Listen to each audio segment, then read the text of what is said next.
김준욱 대변인님 어떻습니까? 그런 의견 뭐 저도 들 수 있다고는 생각해요. 네. 그런데 문제의 본질은 안 바뀌었다. 문제의 본질이 뭐냐면요. 이화영 부지사가 그런 그 광경들 네. 그런 것들을 본인이 경험했다라고 하는 부분에 대한 진술은 여전히 유지하고 있다라는 겁니다.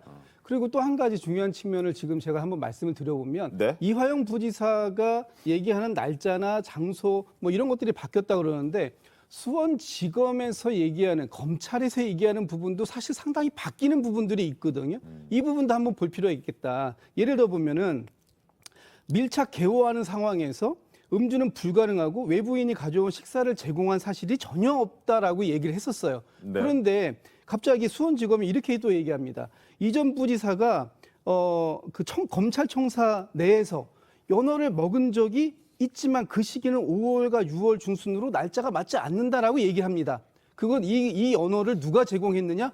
검찰이 계산해서 갖다 줬다라는 겁니다. 그렇다면 이런 그 연어를 먹었다라는 것, 최소한 2차례 이상 날짜는 다를지 몰라도 2차례 이상 먹었다라는 걸 검찰이 수원지검에서 인정을 한 게 아니냐라고 볼 수 있는 거거든요.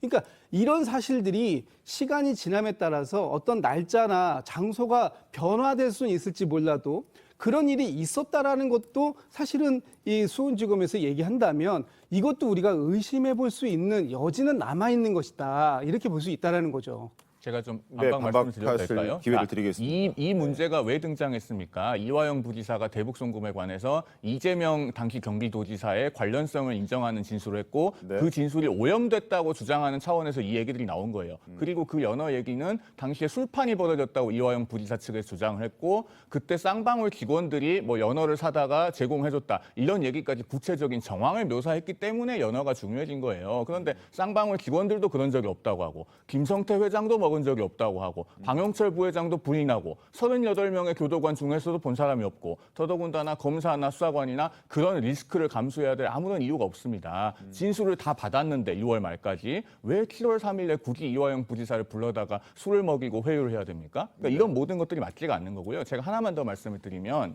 과거에 한명숙 전 총리 사건에서 그 돈을 준 한만호 씨라는 분이 있습니다. 한신공영 대표. 이분도 무슨 비망록을 작성해서 자기가 법원에 나와서 검찰에서 했던 진술 뒤집었던 적이 있어요. 그랬는데 어떻게 됐습니까? 수표가 나와서 한명숙 전 총리 동생의 그 전세금에 사용됐던 게 나왔습니다. 그러니까 중한 범죄를 저지른 혐의를 받고 있는 피고인이 목중에서 뭘 작성해서 메모했다고 해서 그게 다 진실이 된다는 법이 없습니다.